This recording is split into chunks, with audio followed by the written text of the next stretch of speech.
Becky Gannon, and this is Mad About Miniatures. This week, I'm truly honored to have Kay Savage Browning on the show. Kay has spent 4 decades collecting the renowned KSB Miniatures collection, which is on display at the Kentucky Gateway Museum Center in Maysville, Kentucky. Her passion for fine arts miniatures has taken her all over the world. She has worked with the most talented artisans in the miniature community. It is my great pleasure to introduce Kay Savage Browning. Hi, Kay. Thanks for joining us. Well, thank you so much for having me. I'm really delighted to be here. Ever since I went to the KSB collection at the Kentucky Gateway Museum in March, my husband took me for a surprise birthday weekend, I have wanted to talk to you. It was just such an enjoyable experience and really something I'll always remember. Well, I am so glad. It's a very special gallery, and the whole idea of putting it together the way it is that it would be very warm and very welcoming. We tried to use very soft colors, and we based it on a Palladian design so that there's sort of a surprise around every corner. Oh, there really is. Although I almost didn't get to see them because when I came in and I saw the Spencer house, I just stopped in my tracks and I stared at it for so long that my husband finally said, there really is a lot of other incredible things here too. Tell me about the Spencer house, why you decided to have that commissioned, just whatever you want to tell us about it. The Spencer house started out, I don't know if you remember Dan McNeil of the Lawbury Company. The background story is that he built 2 other houses for me. And the second house that he built, on my visits, I noticed this huge building over in the corner. Oh. A woman had dropped it off, and lo and behold, he never heard from her again. It had been sitting there for 10 years. And so he contacted me and he sent me a book on Spencer House. And he said it has been just newly renovated and they brought it back to the 1756 glory. So he said, I know how much you love Princess Diana. Would you like to do the Spencer house? And I said, by all means. He sent me a design. It was okay, but it didn't really hit me. And then I got word from his brother that he had passed away of a heart attack. Oh. He had mentioned to me that he thought it was built by Mulvaney and Rogers. And so I immediately contacted them and I said, I have this big structure. How big is the Spencer house? It's 7 feet wide and 5 feet deep and 5 feet tall, 7 by 5 by 5. Turn that corner and see it. It's big and beautiful. It is. And so when I contacted them, I sent them a photograph of it. And she said, this is not our work. But she said, we really do want to do this house for you. We have gone all around Europe and we've done Fontainebleau and we've done Hampton Court and Buckingham Palace. Really special, wonderful historical buildings. And she said, we really would like to do this. But she said, the house is not going to lend itself to our work because the rooms are the way they are. And we're going to have to start out from scratch. What they did was they took all of the architectural elements from the structure and incorporated them into their new structure so that they blended the two, which was good because I didn't want to lose the staircase. And I also had to be very, very careful about copyright issues. It was exactly like Spencer House, except for the very front that faces Green Park. I see. So it's got the Palladian staircase, which the original does not have. We started working with it and, the plans were just absolutely beautiful. And when it was finished, honestly, you cannot tell if you're looking at a photograph of the real Spencer house and the miniature, you cannot tell the difference. It is just so amazing.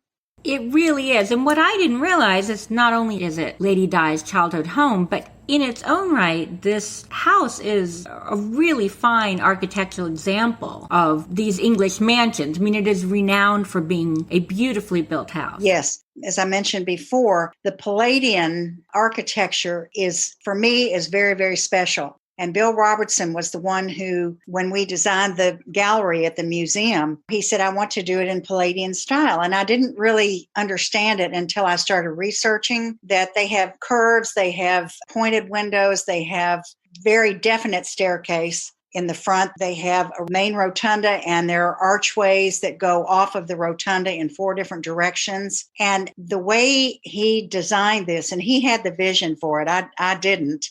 But he said he could see it. When I was talking about what I wanted, he immediately started thinking Palladian. And he said, I know exactly what we're going to do. We're going to base it on Sir John Soane's home in London. This is the gallery you're talking about. This is the gallery. When Mulvaney and Rogers made the miniature Spencer house, they incorporated that Palladian staircase and, of course, the alternating round and pointed top windows. And I know that there's a name for it, but I'm not up on it. It's just really special. Everything about Spencer House is authentic. It has carved and painted ceilings, all hand painted, and they used 180 sheets of gold gilt to enhance all of the different architectural details. I can believe that, because the painted room, which is like kind of an aqua, my favorite color, and just a beautiful room. I mean, just all the different gilded moldings. They carved those or made those by hand, correct? What they did, they carved the original one by hand, and then they made molds of it. Oh, that's smart. How long did it take them to build it? I commissioned it in January of 2001, and I got it in November of 2004. Wow. I would venture to say that they worked pretty much on that project solidly. I know they did some other little things in between, but they worked solidly on that. Just the portrait gallery of all the Spencers come before. I mean, she painted all those by hand, right? Actually, Mulvaney and Rogers just did the structure and the inside of the structure, and we commissioned and they commissioned pieces that we wanted to go in it that would be as close to the real pieces that are there. Those were done by Leslie Smith and Dmitry Pavlinsky. Dmitry is a Russian who lives in England. And of course, Leslie is the National Trust artist who does large paintings as well as the miniature ones. Well, I would imagine some of those miniature paintings took as long as a large painting to do. They do. It's really interesting how they are so true to the real size. And as I was going through the real Spencer house, I noticed the paintings were they were just so absolutely beautiful. I've been to Spencer House enough now that when I go inside and they've made a change, I go, you need to put that statue back where it was in the other room. It looks better. Are you ever tempted to change your Spencer house? No, yours is perfect. They need to change it back.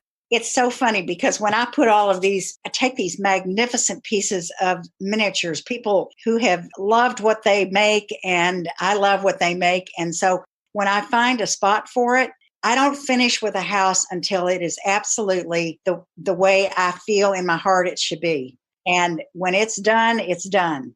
I don't add anything else to it. You see the vision, you fulfill the vision, and then you go on to another one. I like that. Absolutely. You know, the other thing that struck me is obviously you have some beautiful building from Europe, but you also have beautiful miniatures of your hometown, of where the museum is located. I do.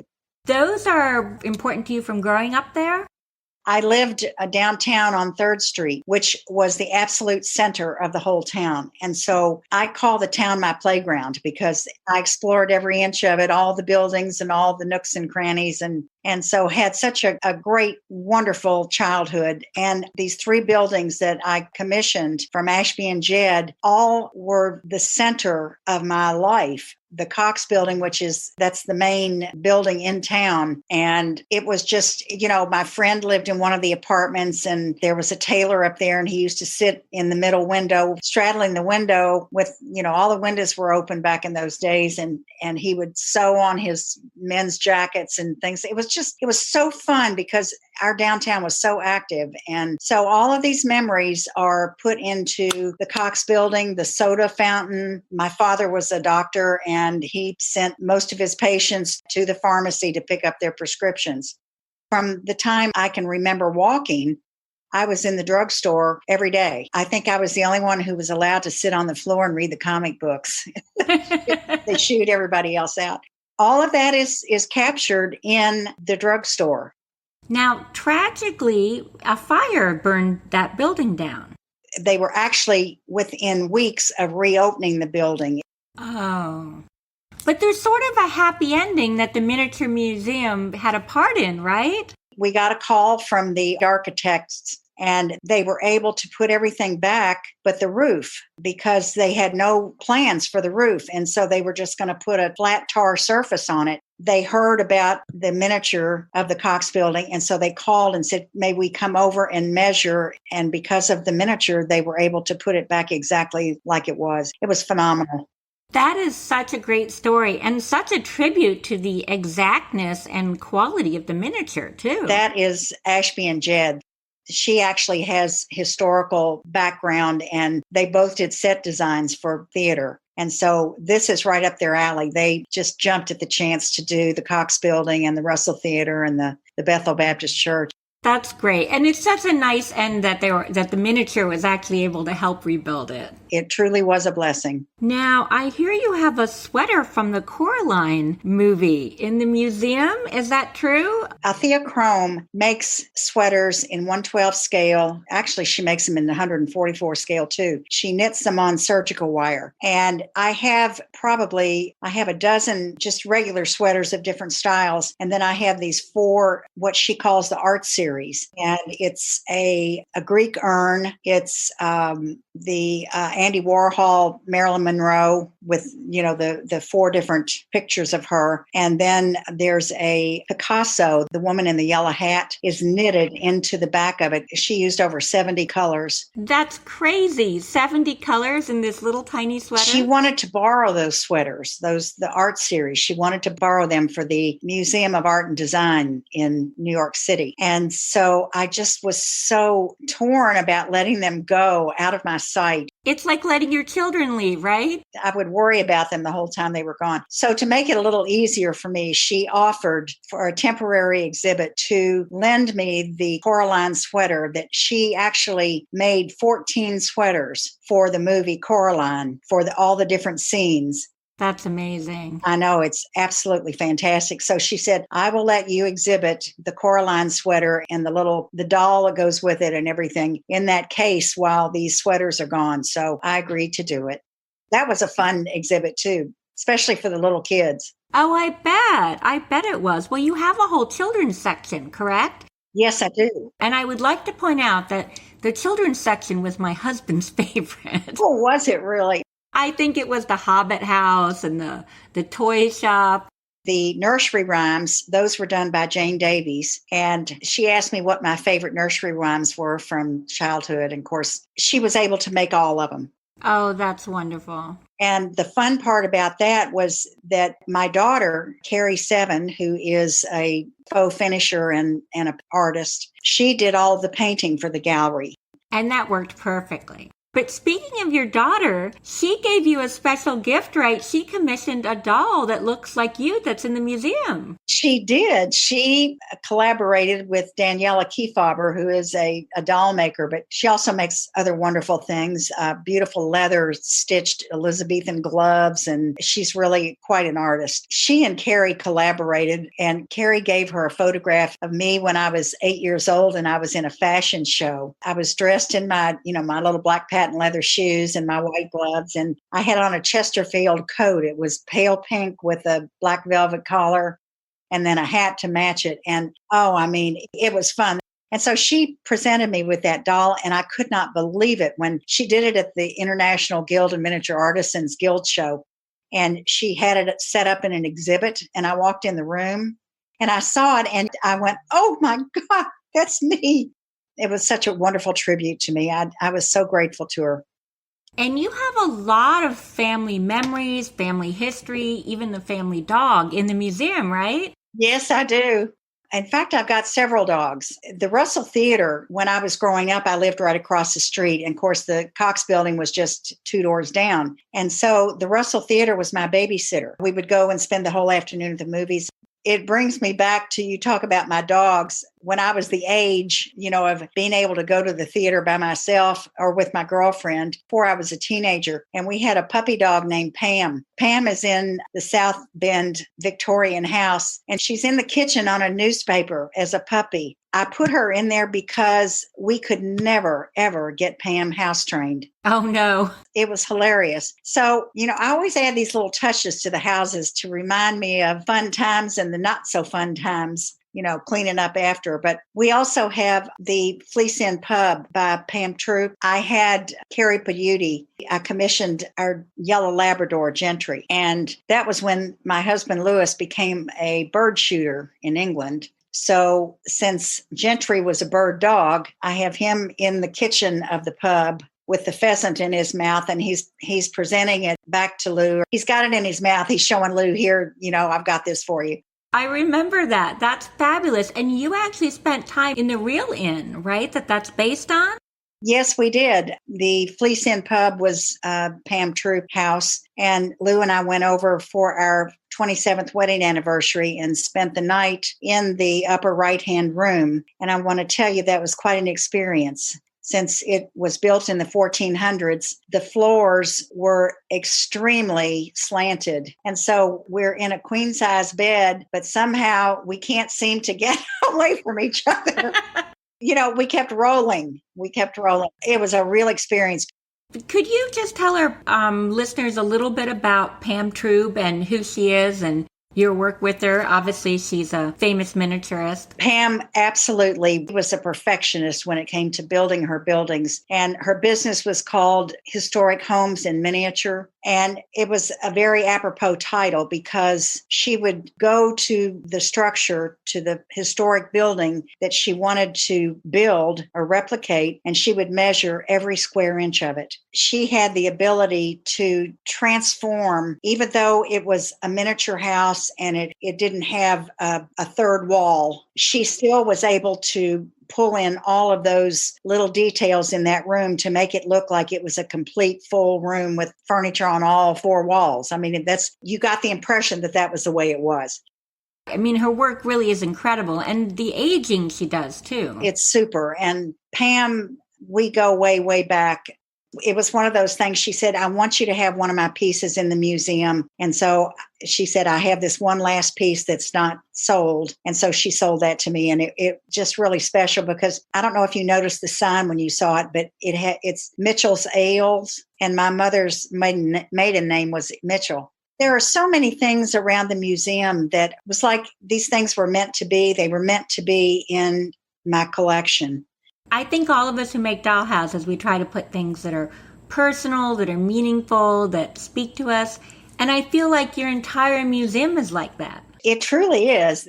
That's really neat. And you've also made an effort to preserve some of your family's history. Do you want to tell us a little bit about Savage Manor?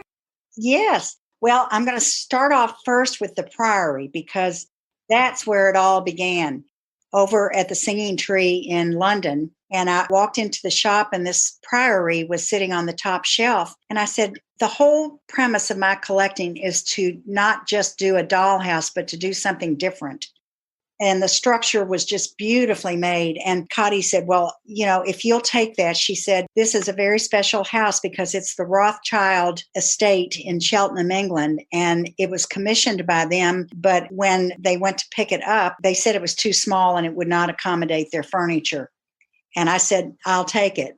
Because I wanted to honor my Methodist grandfather. So what I did was, in this tribute to him, I was able to recreate his office.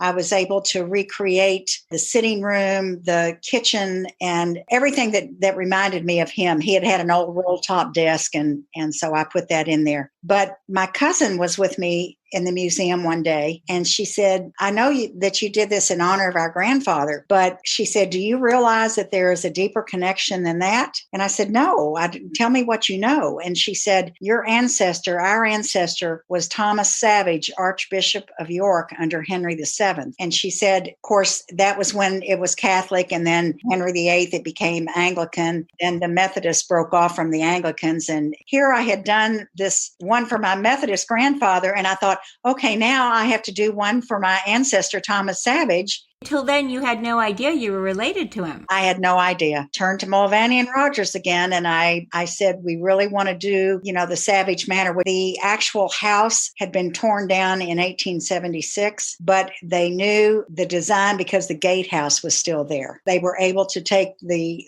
design of the house and recreate. We went to 7 different houses in England in that area, 7 different beautiful big manor houses, and we did a compilation of all of those to get the inside. It's a tribute to him because we have a beautiful chest in the great room, which has Thomas Savage's robe and his mitre and his shoes from when he was an archbishop, delicately tucked into this trunk with linen around it to preserve it. What a special touch. Yes, it is. It truly is. So I feel so excited when I can share that story with people. Well, that's a wonderful story, and it also makes me realize you don't just commission these works. I mean, you went around to these houses. You really do a lot of research and put a lot of yourself in it. I do. In everything I do, when I pull a vignette together, or if I'm doing a room box or furnishing a house, it's always done with my childhood memories in mind, whether it's something I did or something I wanted to do and didn't get to do, or something that I would like to have, but obviously are not going to have. And, that's the beauty of miniatures is that, I have all different styles of architecture, in my structures, and I can live in all of them. I don't have to go out and build a big house.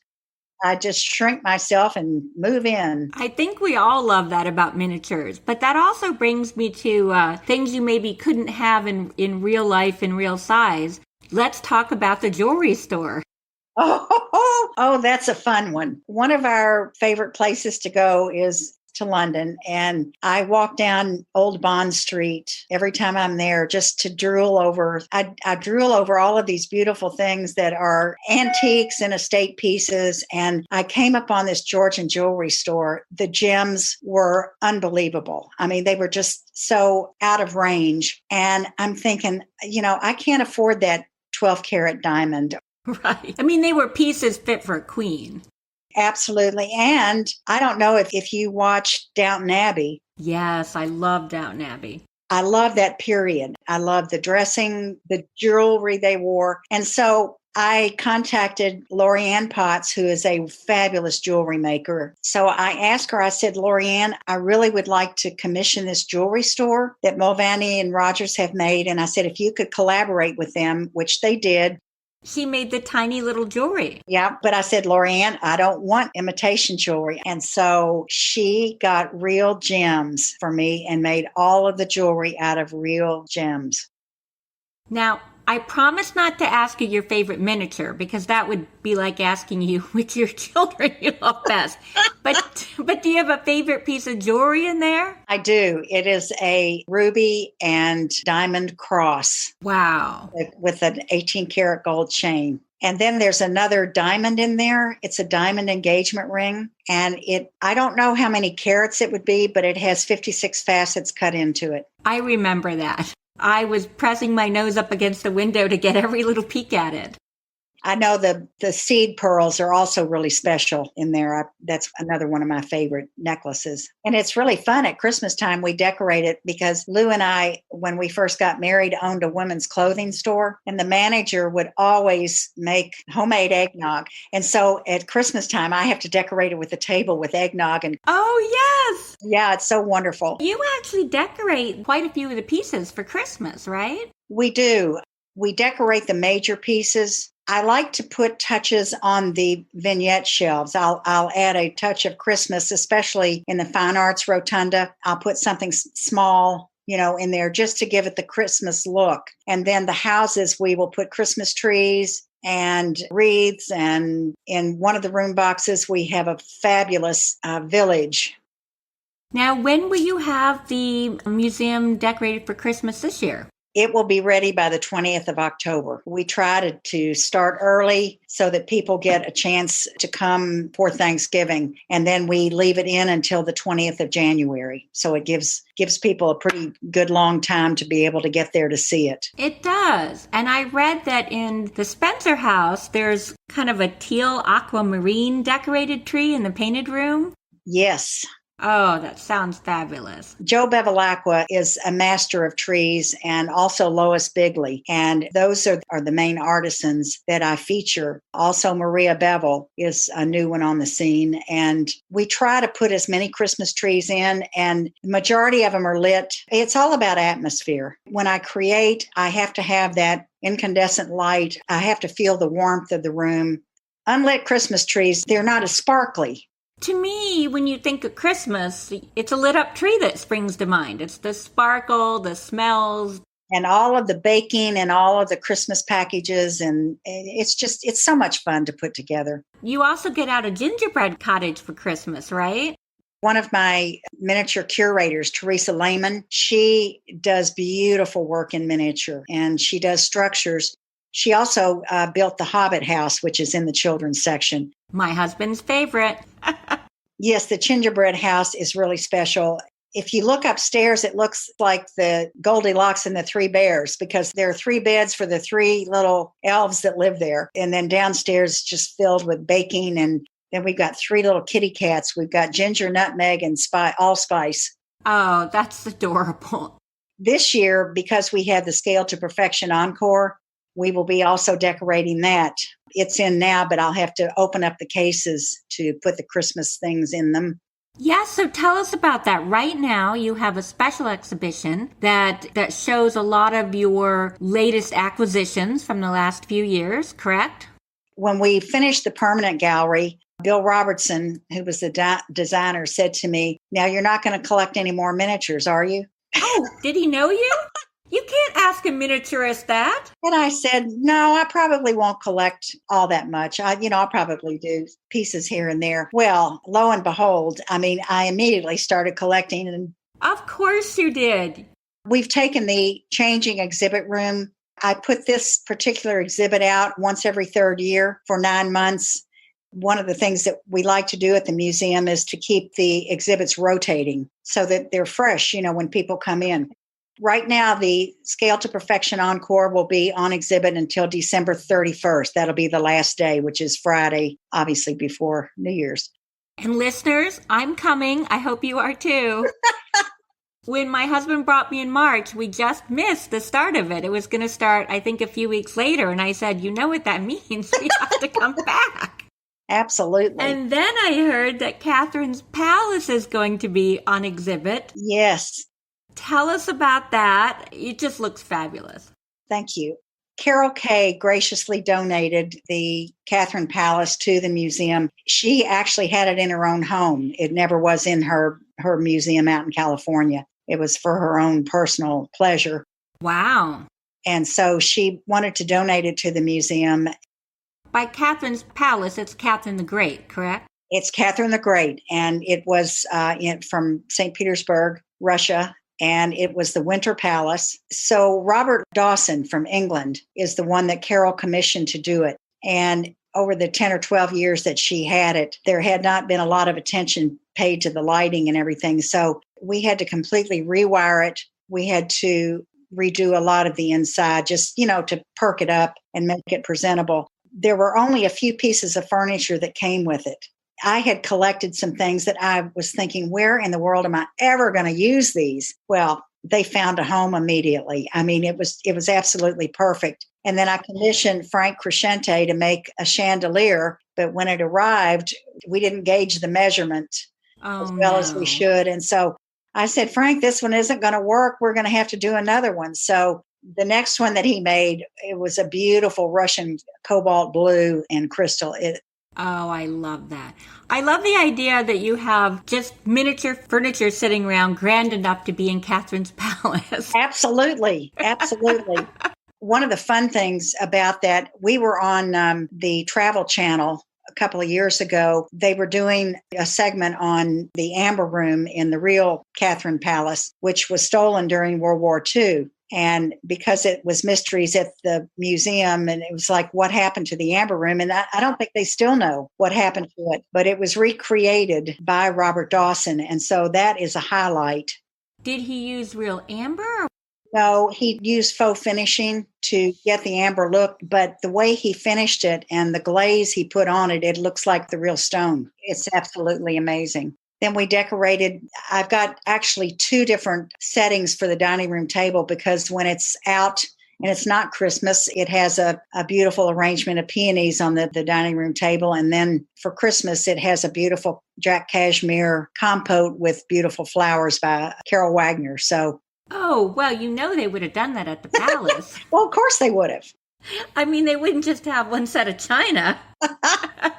It's interesting because the Sèvres greenware pattern is the pattern that is on the real table in Russia. And so I had Mayuki Nagashima, I had her make that greenware. It's gorgeous. It's just gorgeous with all the serving pieces. That's great. Well, that just sounds like, one of the highlights of the encore presentation. Are there some other special pieces in there you want to talk about? I talked about the Pam Troop Fleece Inn pub that's in the permanent gallery, but I have 4 other houses by her in the encore exhibit.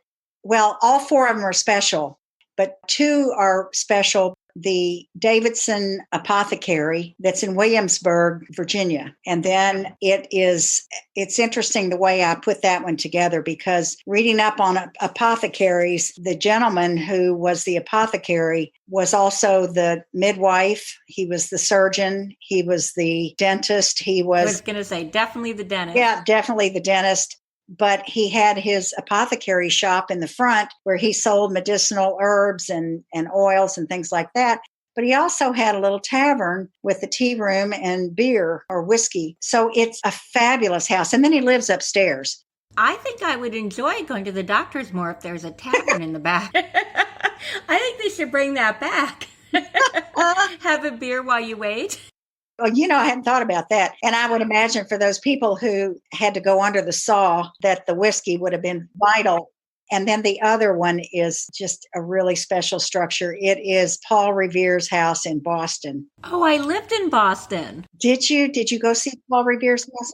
Yes, I have seen the house. So that house, he and his wife had 13 children in that house. And so we have one large bedroom with several different types of beds in them.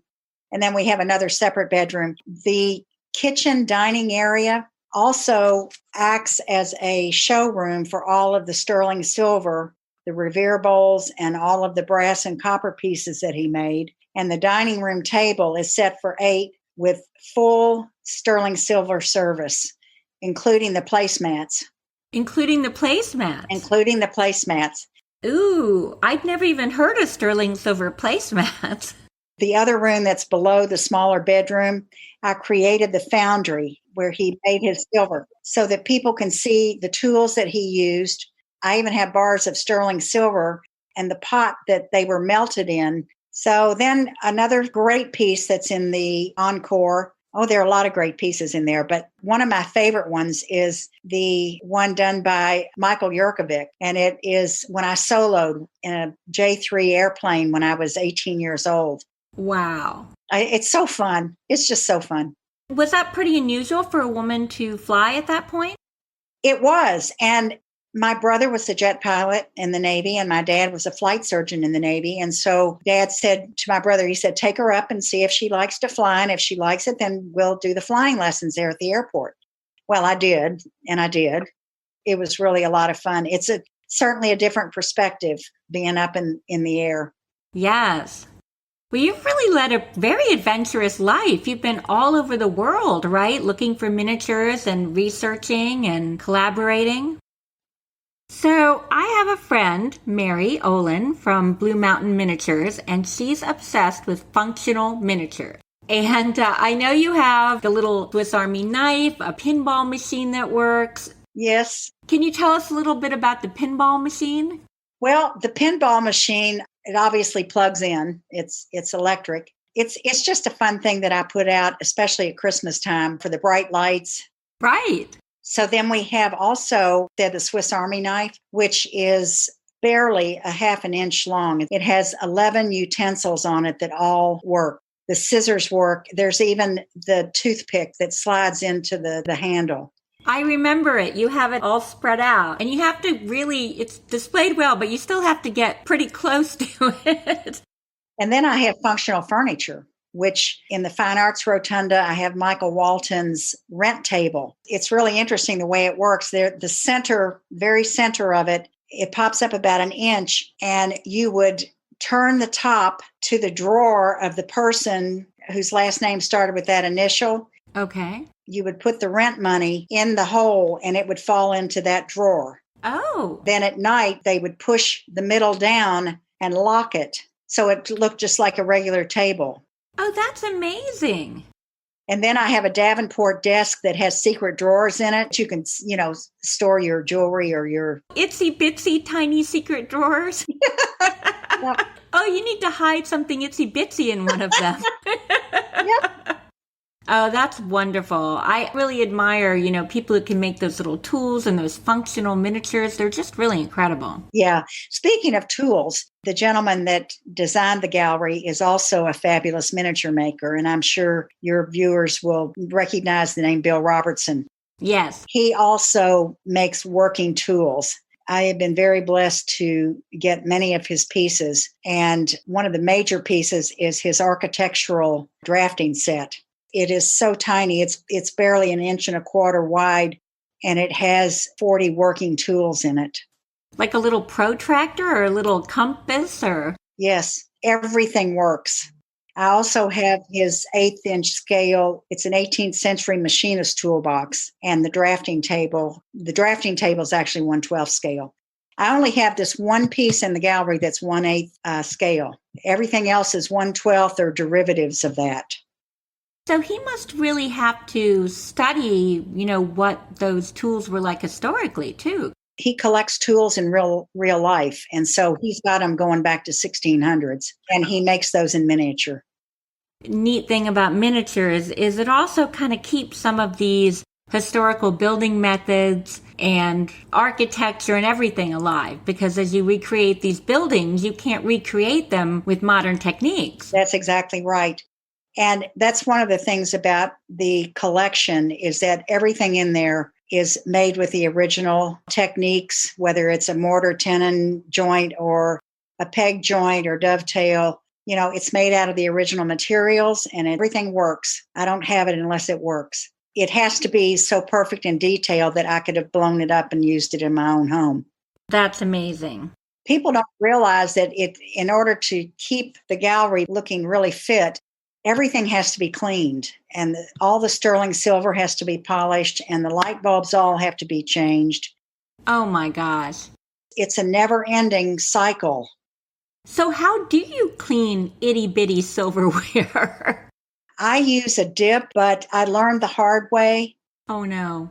You cannot leave it in the dip. If I were cleaning a real piece of silver, I would probably put it in there and walk away or whatever. But when you're cleaning silver, sterling silver in miniature, I use a tweezer and I dip it down into the silver for 1 second and bring it out and immediately wash it. What happened when you didn't do that? When I didn't do that, it turns very dull. Oh. It takes all the shine off of it. There's no handbook for how to clean everything miniature, right? That's exactly right. And if it is not to your desired brightness, then you can dip it again, but just don't overdo it. So you have to change all those little light bulbs. Yes. How do you clean like the carpets? I actually have a little miniature rug beater that... Well, I was going to ask, but then that sounded ridiculous. I was going to say, do you have a mini vacuum cleaner? I have a miniature vacuum cleaner that runs off of batteries. How big is it? The base of it is about 6 inches, and then there's a wand that comes off of it, and it has a little vacuum brush and a hole in it where it sucks the dust up. Wow. Now, are some of these little tiny pieces, little chess pieces or whatever, are they tacked down with museum putty, or do you have to kind of lift each one off and put them back down? Everything in the gallery, with the exception of 2 room boxes, everything is loose. Really? I mean, there's great things about them being loose, but then every time you move it, you have to be so careful that you don't knock something else down. I can't tell you how many times I've gotten my little fingers or tweezers in it, and I get one little jar right, and then there goes another little jar. That's exactly right. It's very tedious, painstaking, but it's worth it because to me, I know it's like a real house. So before you had the museum, where did you house your collection? I only had 5 major pieces, and those were at the house. When Spencer House was shipped over from England and came to my house, I moved all the furniture out of my husband's favorite room to put it in, and the only thing that was left was a sofa. And he said, this has got to stop. We are going to have to find a place to put this. And of course, his whole family had been involved with the museum since the 1800s. He was on the board, but he said, let's talk to the board and see if they want to change the mission statement, because that, it had to be everything from Mason County. So they changed the mission statement to accommodate us, and we built a 3,300 square foot gallery. So we all get to enjoy this because Lewis wanted his room back. Exactly. Got his room back, and he is very happy. I'm like, I think that's what you're saying, right? You just got to work it. You got to work it. That's amazing. And you said that, you don't travel as much anymore, but that you love going to the museum to revisit all those places. That's the beauty of it.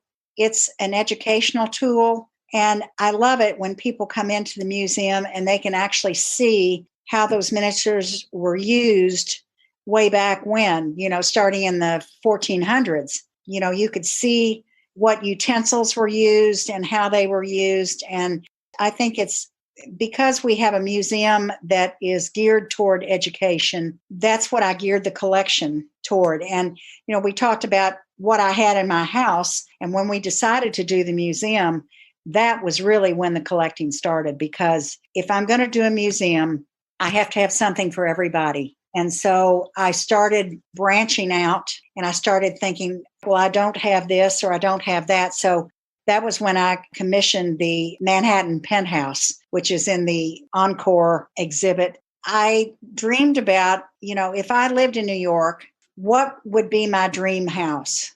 And I'm thinking a penthouse on the top floor of a building where you can see the top of the Empire State Building or the World Trade Center or whatever.